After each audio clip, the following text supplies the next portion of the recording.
Hey guys, hey guys, how's it going? It's your boy M.K.S here, back with another video.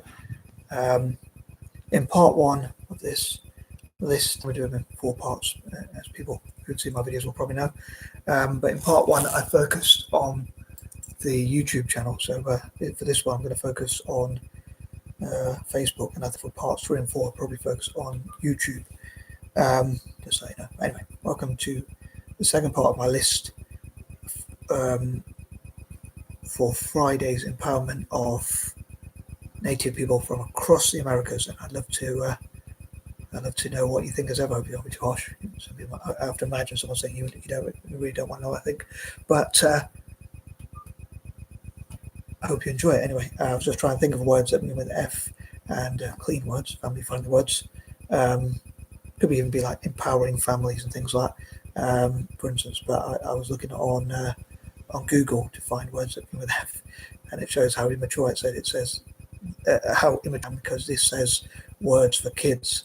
So I imagine most adults don't think about what words begin with certain letters, but I'm a bit too obsessed with alliteration. Sometimes I've got to break free from my alliterations, probably. But anyway, sometimes they help me to organise things, but sometimes I should break free from them. But these are ideas, pointers, thoughts, dreams, goals, aims, objectives, or whatever you want to call them.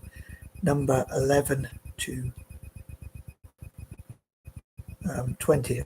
I just remembered I thought something I could have included is like imagination, having fun with imagination, like imagining if they were Native American trillionaires or things like that. A Native American millionaires network, a Native American billionaires network, and even trillionaires network in the future.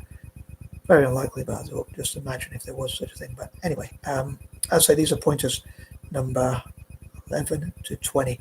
I'd love to know if you want to get involved, like if you can think of any words that begin with F. I suppose I could copy and paste if I'm not too lazy to do that.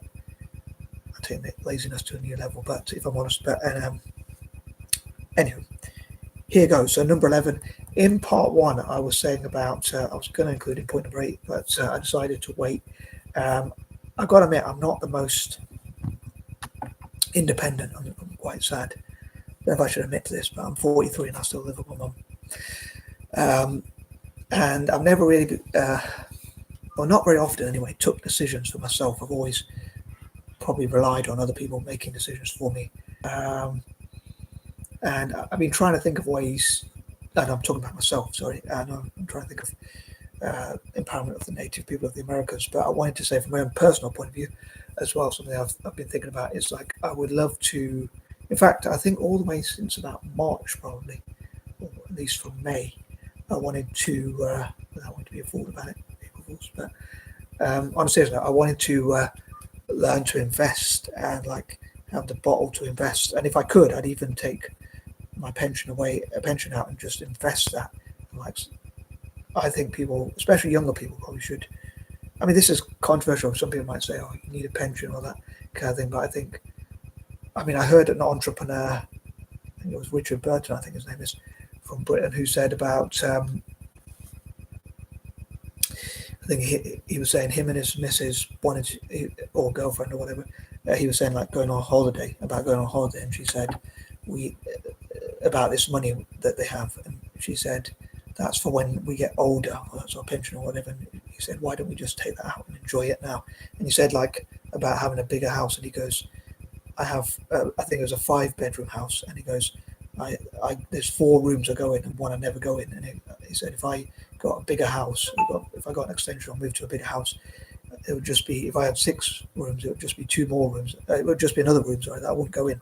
And he said, he was talking about his friend who has a nice car, and says like every now and then he'd probably take the cover off the car, spin it around a bit, cover it, and then leave it for like a year to show off. But all these things, I suppose, cost you money. And I think, thinking about finances again, I know I'm getting a bit off topic, but people might say I don't have enough money to afford a business. But it's like, I wonder if even like some people might say you need a car to run a business, but I was wondering, like, even if you take Ubers everywhere, it might be cheaper to take an Uber into places than to buy your own car. Even if you might say, well, every time I go in an Uber, it cost me a lot of money. If you think about how much you spend on your car, to buy the car, to put the MOT on it, I was going to say VAT, but to put the MOT on it, the tax on this and that, and to cover its maintenance basically, and like every time something goes wrong with the car, taking it to a mechanic, putting petrol in the car, and things like that. My brother's friend, hope he doesn't, I won't say him by name, but he has a Honda, and I think he put in a new engine, and he probably spends thousands on his car, and that's money you could spend on like a business to be financially free. I was just thinking about that, like out of the box thinking. I don't know. Base everything on the premise pretty much that I could be wrong unless I have the absolute facts with me. But I was thinking, like I say, like I wonder if it is cheaper just to get an Uber or a taxi than to actually again have a car. Because even if you say, well, if I get a taxi, if you look at the price, especially now with Uber, they're probably cheaper than a taxi, I think. But if you look at the price, you might say, well, it costs. Whatever, you might say, well, I'm put off by it's so expensive to get a taxi or to get an Uber. Let's say if I go to an airport, or if I go to a place, I might be spending 20 quid. But I suppose maybe that's the case because I've heard of like price of a taxi, and I suppose if you think about the taxi, it has to cover its own petrol and has to make profit from you and whatever. Same for Uber. But yeah, I wonder if you look at the cost of how much you spend per year, if you look at it annually, how much you spend on a car versus how much you would spend if you just used taxis or Ubers. I don't know, I could be wrong, but maybe it's something to look into and say, like, if I added this up every time I travel and I used a taxi or an Uber or a train or whatever versus how much I used to spend on a car, I think it would be interesting if you did something like that. And that reminds me as well, thinking like from my own personal point of view, I'd love to sit down and say, too much from me for some reason, I'd love to look into like how much money I've got coming in. At the moment, unfortunately, I'm on benefits, but how much money I've got coming in, how much I've got going out, what I could spend money on, how much I'd want to live on, how much I'd need to live on. If I got more than that, how much I'd be able to give away without suffering myself. If I was honest, I wouldn't give all my money away because I take things literally. And I wouldn't say I'm going to give all my money away. I'm trying to make promises I can't keep. I'm not trying to do that kind of thing. So personally, I was thinking of that. And I suppose tying it back into Native American empowerment of the native people from across the Americas. And again, whatever is done for Native Americans could probably be applied to other groups. I often think, like, could it really empower people from Brazil? But if it works in America, it could probably work for the native people of Brazil and other parts of the Americas, for instance. But yeah, thinking from my own point of view, but also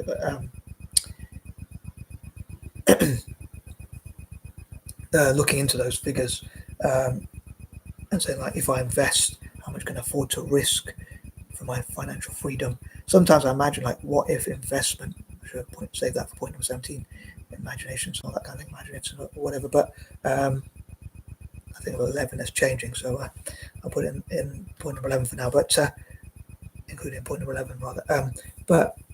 I imagine, could it really be as simple as getting money and just putting it into something? Or some people will probably argue you have to have a job before you can do it. I don't think I trust crypto, Bitcoin, or anything like that, because it could always come crashing down and you could lose a lot of money. But I think investment is a risk. I disagree with I know investment is a risk, and I disagree with what Warren Buffett says as successful as he is, because he says about rule number 1, don't lose money, and rule number 2, don't forget the first.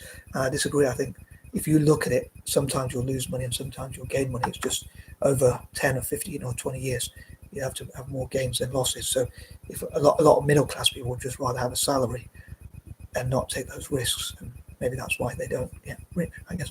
Not that I'd want to get rich. Most of my money I'd want to give away to things like town football, Celtic, libertarianism, people from former colonies, including native people from across the Americas, and tackling poverty and alleviating suffering and that kind of thing. But tying it back in, as I say, to Native American empowerment, as I say, for short, I'll say Native American empowerment. Maybe that's something they could think about as well, like, what money have I got coming in? What money have I got going out? How could I change that? How could I change my financial situation?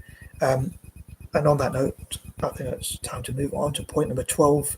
I was thinking about supporting, as I said in part 1, like supporting Native Americans to own their own farm and their own fields, their own farms, fields, and land and all that kind of thing. So any Native Americans who want to get into farming to be supported in doing that, and looking at if there are any Native Americans in farming, and could there be more? If so, or could there be some? Is it something they could try out, and is it something people could mentor them with, and just generally support them to get into fields like farming, owning their own fields, land, property, and things like that? I was thinking of the words that we went with F as I say, like field, but I guess it's sort of connected with obviously fields are land, and also owning their own properties on that land and whatnot. Looking into property development, financial education, and things like that. I often think like the financial guru Robert Kiyosaki. Many people say he's a fraud or whatever, but he's someone whose information I find quite interesting. Although I don't apply it to my own life, and I'm not really as I say, I'm not really that materialistic, but I would love to find ways to fundraise for Italian football, Celtic, libertarianism, and those things I talked about, and find ways to make those things more attractive towards investors. Like how can Italian football and Celtic and that, and then become more attractive towards investors?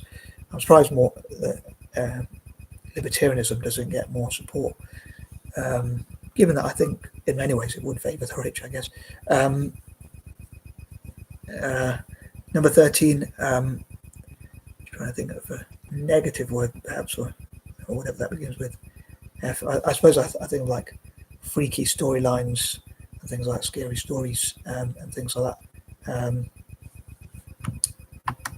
and that kind of thing. But I'm sure there's something I thought of, but I've completely forgotten it. But I'm going to move on to point number 14 rather quickly. I know I normally think like negative stories and scary stories, and my selfish dreams for a time for point number 13. But I'm going to move on from now anyway to point number 14. I normally hope I don't forget anything, but I wonder about native people from across the Americas and whether they think that how many of them think that I'm assuming, and I'm sure that most native people from across the Americas feel that the Europeans did many bad things, but I wonder if they would forgive them.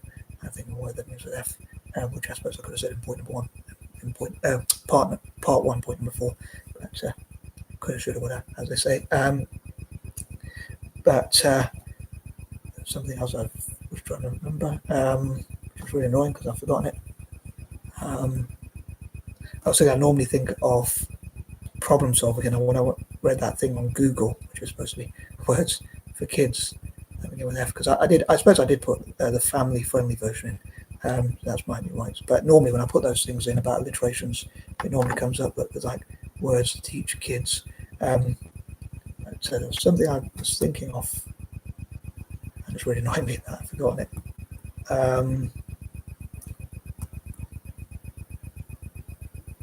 Fixing things, that's it. Yeah, I was thinking of problem solving, thank goodness I remembered it. Fixing things. Could Native Americans and native people from across the Americas look at ways to fix their finances? Again, look at budgeting and things like that. It's something I want to get into myself, but I never really seem to get around to it. Hopefully one day I'll get around to budgeting. Similar with my fellow neurodivergent people if we network together, and similar, I suppose the black community could look into ways to budget. I think like most people when they budget, I guess, look at like those who do budget, a lot of them, if they're working on middle class, I guess they look at people from a less wealthy background, basically look at like, I'm not a big fan of looking into class, but I think in Britain normally people like to look into class. But I suppose because I'm quite unique.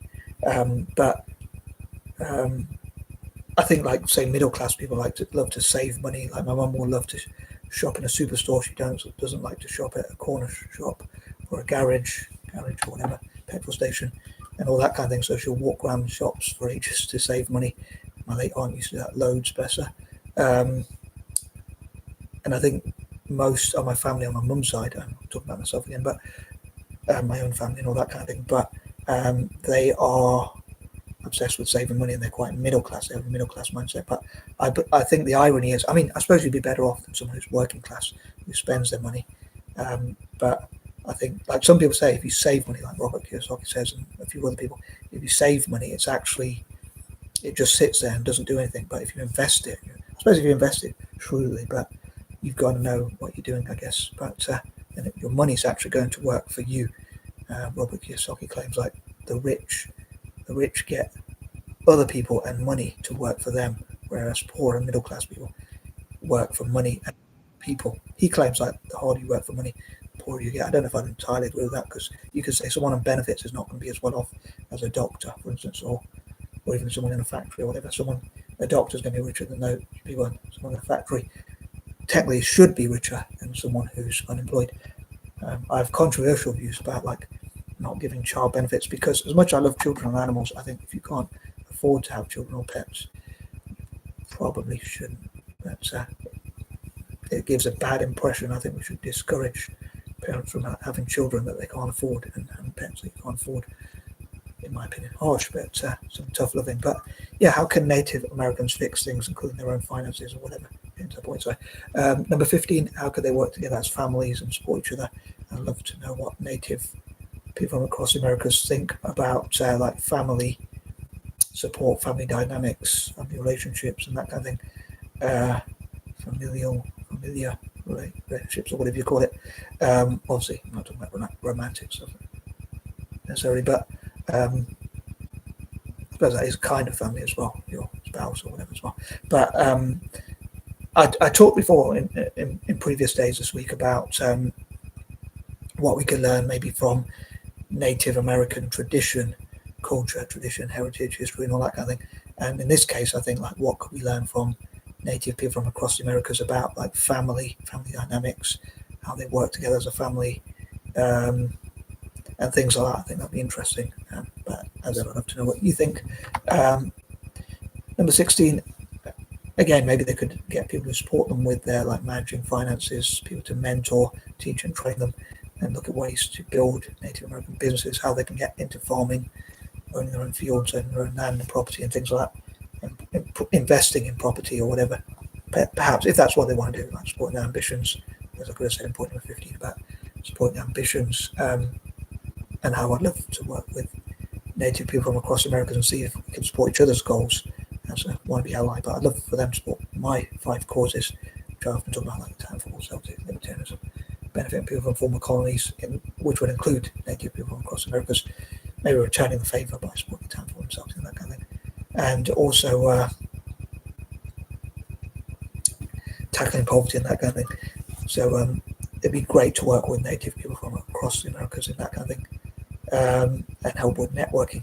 But I forgot the original point I was going to say. Again, going off on tangents. But I'd love to know what fields could empower them as well, like the films, Native Americans making films, as say owning their own farmland. Sounds too much like hard work to me, the latter at least, or especially. But I don't have hard working bone in my body. But there was something I was going to say. I'm going to leave that for another day. Maybe all being well, but always have more in that mad head of mine, which probably shows I have a brain up there somewhere. But I was trying to think of a word that begins with F again. That ties in. Oh yeah, fables and stories. So I'd love to know more about Native American stories and fables, and if there are some from all over the Americas, not just America itself, as I said before, and things like I've talked about before, like creepypastas, urban legends, and whatnot. I was just thinking of the word fable, which I think means story, because I'm thinking words that go left because of my silly Billy alliteration, and I should break free from those. But number 17, how they can use their imagination to talk about fables and historical imagination as well.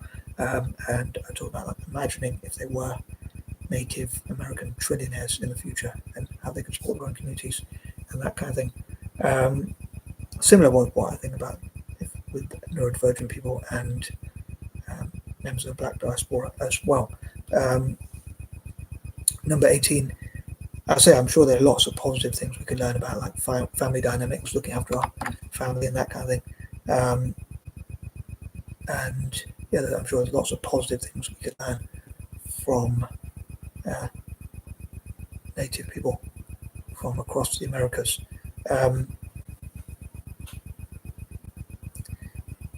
Number 19, I suppose this is not really a word that begins with F. Normally I think of it on Mondays, possibly Thursdays and Saturdays.